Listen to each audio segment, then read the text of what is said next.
Welcome to The Intuitive Therapist with Janis Cohen, therapist, clairvoyant, empath, and medium. Listen in as she takes a no-nonsense deep dive into real human struggles and how to resolve them. Janis will share channeled information from her spirit guide team, as well as angels and archangels, to help you master your emotional, physical, financial, and spiritual destiny. And now, Janis R. Cohen. Hey y'all, welcome to the Intuitive Therapist Podcast. I'm Janis Cohen, the Intuitive Therapist, and I'm so happy you're here today because I'm going to talk about one of the most pressing issues for my clients, and that's dating and finding the one. My clients want to know why they continue to find people who aren't their ideal mates, people who aren't ready to commit to them and have monogamous relationships, and even people who betray them. And their frustration and pain is palpable, and they want relief, and they want it fast. And so I wanted to talk to you today about how to date smart. What are your conditions? How do you navigate the road of dating and relationships? And just to share with you that I struggled for many years of my life to figure out how to date smart and to find my perfect mate. And it took me a long time to finally meet this amazing man, but I did. But I want to be clear with you. I went through hell to be where I am now. So I know the struggles. I get the feeling of desperation and the wanting and not understanding why the right person hasn't come into your life. The thing with me, I had to do a lot of work on myself to position myself to be in the right emotional and psychological state to receive him. It took longer than I expected. It was a long time. That doesn't mean it's going to be long for you. But by the time that I was in that position emotionally, he appeared when I least expected it. And the bond was instant, and it's been wonderful. That said, I know that my listeners, including you, want to know the secret to dating smart, right? There's got to be some things that people do that help them navigate dating in a smart way. And you want to know what you're doing wrong. Maybe you already do, but maybe you really don't. Because maybe you're doing the same thing over and over again, and you think it's good, but it ain't working out. And maybe you want to, you need to know what to keep doing that you're doing right, so that you can be on the path to find your best mate. And, you know, I hear a lot of times people want to understand what's blocking them from love, why they haven't experienced the relationship that they've wanted to, and instead they've experienced all the wrong relationships. I get it. Trust me. And that is why I am committing to teaching you everything I know about how to date smart and how to have the most wonderful love relationship that you could possibly have. Well, this brings me to a client story. So recently I had a client of mine halfway break up with her boyfriend of 2 years. When I asked her to reflect on the relationship, as well as the kind of man that she ultimately wanted, she clearly told me that, she knows that her kind of ex-boyfriend was not her ideal partner. And I asked her, I said, well, why is that? How do you know? She said, well, he was immature, unmotivated, defensive, and self-centered, to name a few of his less refined qualities. It doesn't mean he didn't have good qualities and he didn't have fun, but overall, this was her summary of her guy. But they've been together for a while, and she was heavily invested in the relationship. And many times, my client, she talked about her fears of not finding somebody special to spend the rest of her life with. In fact, she finally admitted that this was one of the reasons why she was staying in this relationship, because she didn't know if she was going to be alone. And for many people, the fear of being alone and feeling lonely tethers them to unhealthy romantic partners and keeps them grounded in unhealthy relationships. It's as if you can't seem to bear life on your own without companionship, because it means that you're going to have an unfulfilling life, like you won't be complete. And I'm going to tell you hands down, y'all, that could not be farther from the truth. You see, the most important thing you can do is to be able to live life on your own. Have your own profession, business, or job. Be financially stable. Have your own group of friends and have your own sense of self-respect so that no matter what happens in your relationships and in your life, you can stand on your own 2 feet solidly. I know too many people who don't know how to be by themselves. It's actually very sad, and it is the key. It is the key to drawing in that ideal mate. It's painful being alone, and it's anxiety provoking. And because being on your own feels so difficult, sometimes people will jump into sex too quickly in relationships. You may place expectations on a relationship, that you're in. One's like, I need to be in a relationship to be fulfilled. And you might believe that if you only had a dating partner in your life, your other half, then you'd feel complete. And the trouble with putting all of that pressure on a relationship and the person you're dating is that you don't have a true sense of yourself. So you give your power away to the idea of a relationship, the things that you think it might bring you, or you put all this pressure on the other person and you give them all the power to hold all of the cards in the relationship and the power in the relationship. And when you do this, when you put power in somebody else's hands to determine your life, your future will feel totally vulnerable to the decisions and actions of the other person. And you're not going to have any decision-making power in the relationship. You're going to feel like you have to do or be or have things that aren't true for you in order to sustain the relationship. And that is the worst position that you could put yourself in. That will not bring your ideal mate. It will bring you a warm body and maybe somebody to go do some fun things, but it will not bring you that love of your life. So if you're battling with some of the demons in your past, maybe you've had a very tough upbringing with parents who constantly fought and who didn't teach you about how to be in a healthy relationship and how to have self-worth. And maybe you did have parents who had a loving relationship, but you didn't develop your independence and confidence when it came to decision-making in your life. Maybe you spent your entire life pleasing others, afraid to stand in your truth. And maybe, unfortunately, you don't believe that you're worth loving. Whatever blocks or challenges exists, you have to take a moment to honestly assess them. Only then can you begin to work on them and work through them. So if you're ready to do that, you will do yourself a favor and you're going to find a therapist or a coach who can help you clear out the cobwebs of your mental and emotional clutter so that you can develop self-esteem, healthy boundaries, and have a relationship of your dreams. Now back to my client. So I told you about my client who, talked about she broke up with this guy. Fast forward 10 days later from this half-baked breakup, her boyfriend calls her up and apologizes for all the things he said. And my client immediately put one leg and 3/4 of the other leg back in the relationship with the snap of a finger. She said everybody deserves a second chance. The trouble was that this was not the first time that they had broken up or that there had been discord. In fact, their relationship had been riddled with dysfunction. But look, it was her life, and it's not my job as a therapist to convince any client to adopt my way of thinking. My job is to show my clients a different way of thinking that aligns with their ultimate goals. My job is to show my clients how conflicted they really are about how they show up in their lives, and to help them see how their choices and decisions lead them down a path that isn't in the direction of their ultimate life vision.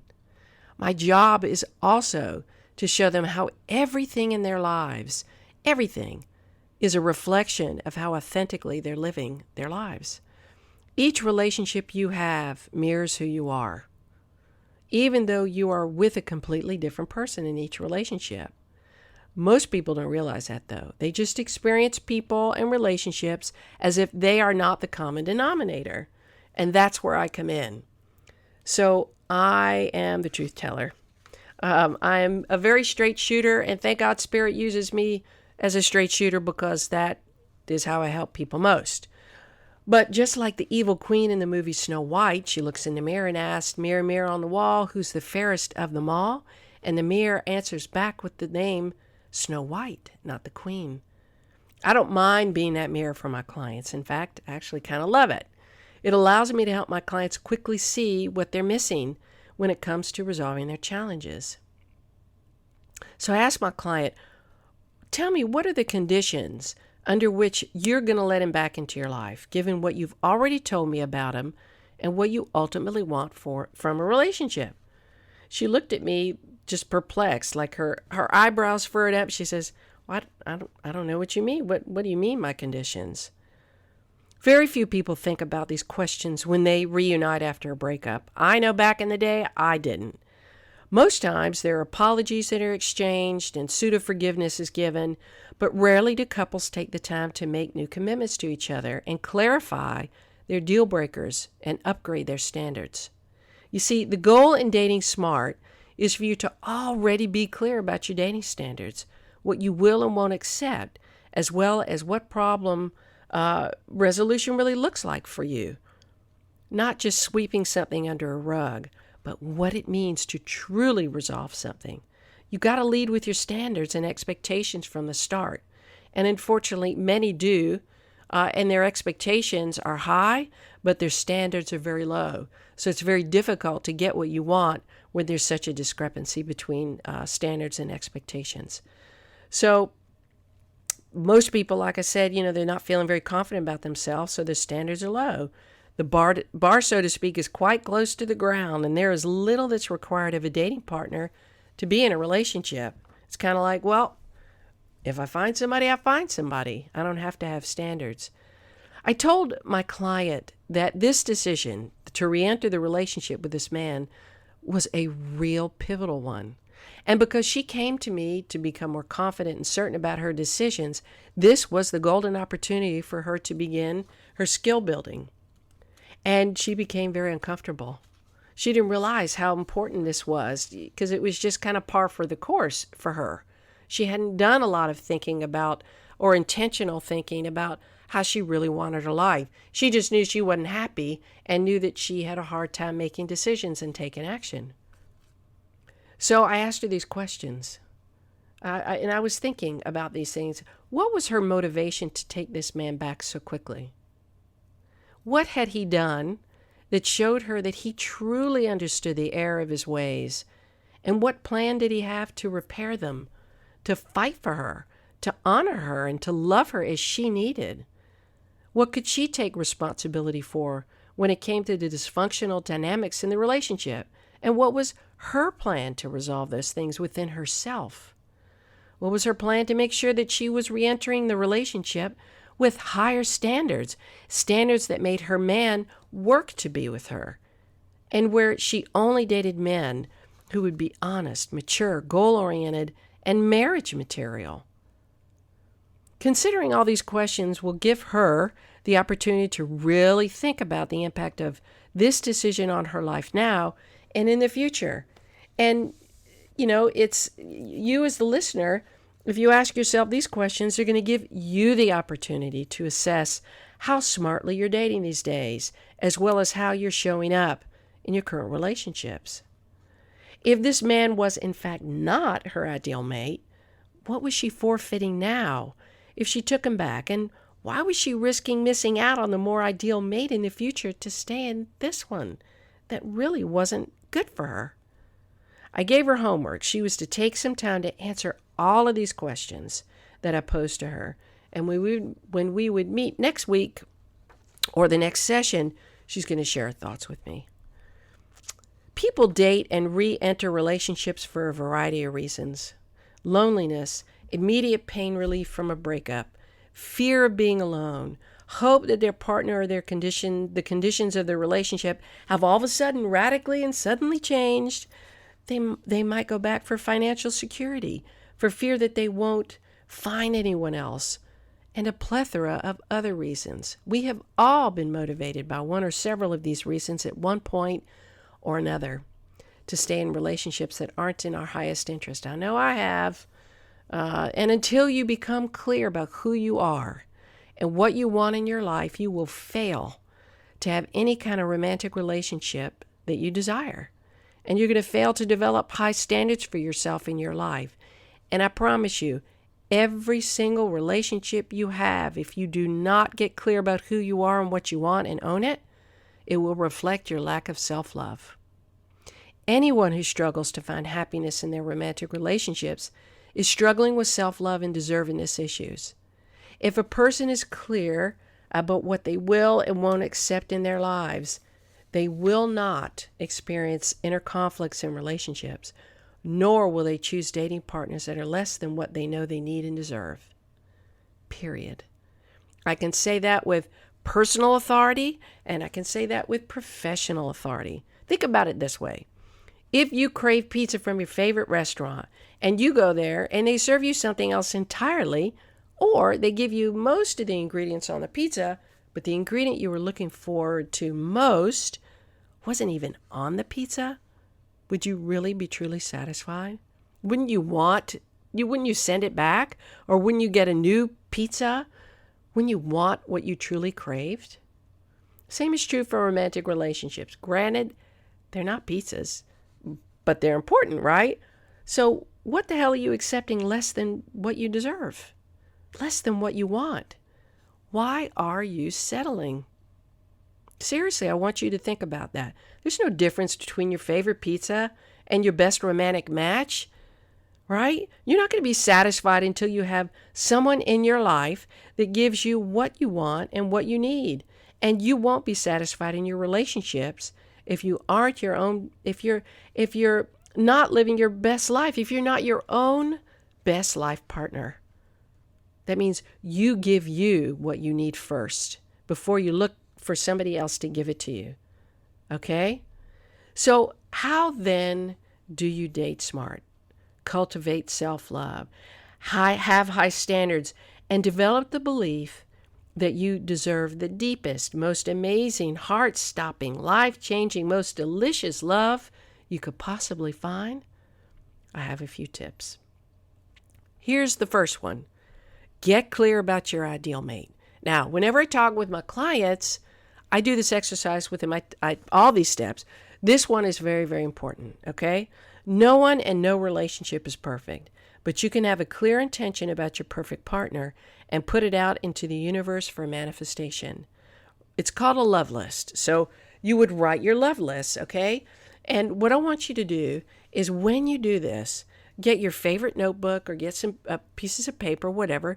Maybe put some nice music on. If you like to cocktail, have a glass of wine or not. Put on, like I said, nice music. Shut your phone off. And take your time to get into the space, the knowing, and the feeling of your perfect mate. And what I want you to do is on the top of the piece of paper, I want you to write, I only want a man or woman who is, okay? And everything after that is only positive attributes in all the 5 spheres of life.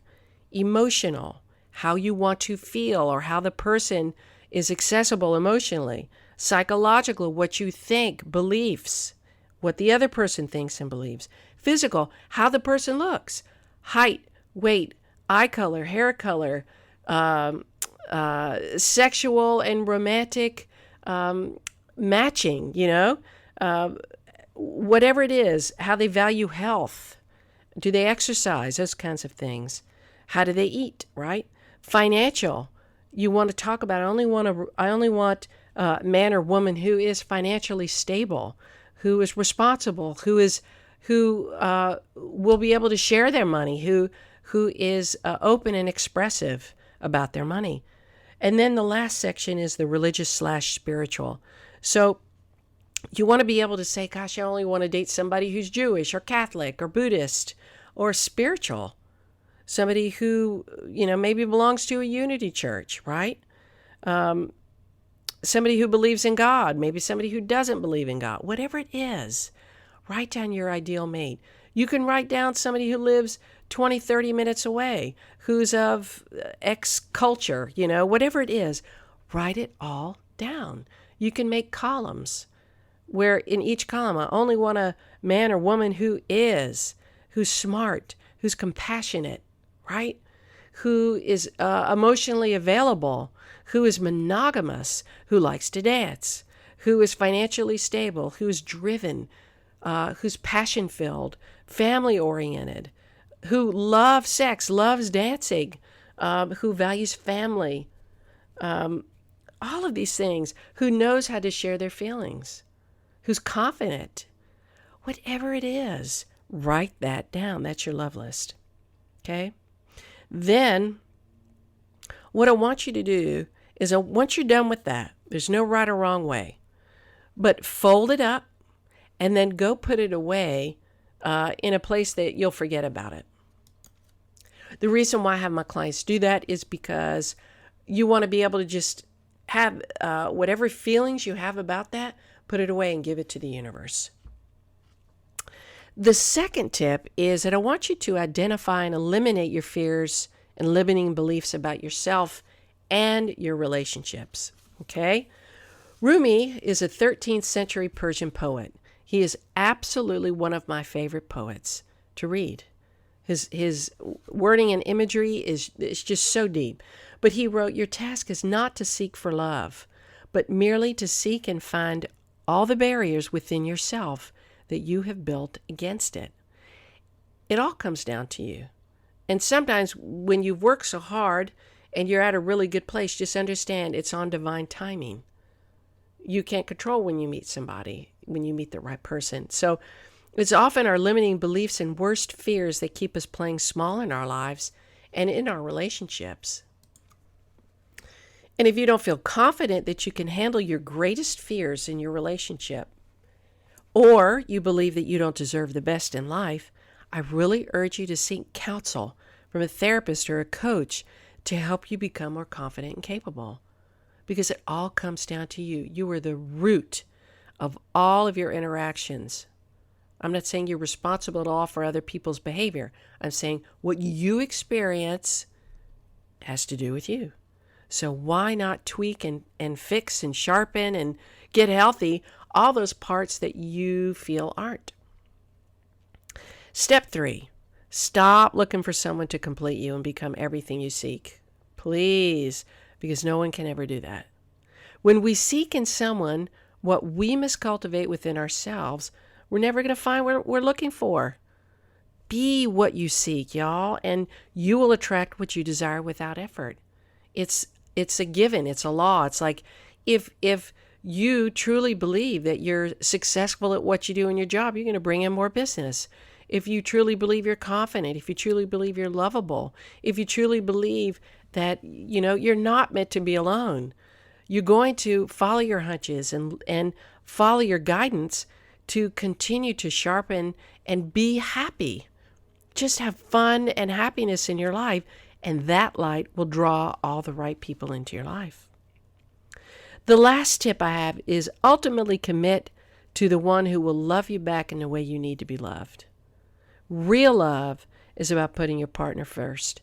It's about anticipating and meeting your partner's needs, giving and receiving love, complete trust, full partnership, total safety to be completely vulnerable, and knowing that both of you and your partner, will wake up every single day of your life together, making sure that you do whatever it takes to love, honor, and support each other.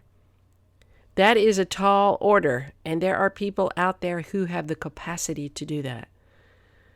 What I need you to know is for you to get clear about your intention, to get clear about who you are, to know yourself well enough to know that you can stand on your own in or out of a relationship. Look, dating isn't easy. It kind of sucks, to be very honest with you. It really, really does. Until you find that person. It can seem daunting to choose the right partner and find the right person. But unless you're clear about who you are, what you will and won't settle for, and that you love yourself enough to only accept what you know you deserve, you'll continue to feel as though history keeps repeating itself. Look, if you'd like to change your life and live more authentically and figure out how to date smart and what is getting in your way, I would love to help. In fact, I offer a complimentary breakthrough session to those people that are ready to change their lives, and I'm offering that to you today. So reach out to me either through email, Janis@janisrcohen.com, or call my office at 404-558-3682. 3971. If you'd like a reading around any issue, love, money, relationships, health, or business, contact me. I do these readings all of the time, and they're so powerful.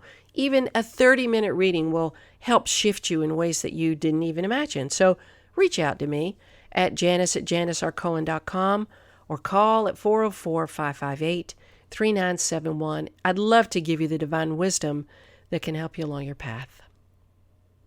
Wishing you a wonderful day, a blessed week, and as always, live intuitively. Thanks for listening to The Intuitive Therapist with Janis R. Cohen. If you like what you heard, the best compliment you can give us is to share this podcast with a friend and subscribe, rate, and review at iTunes.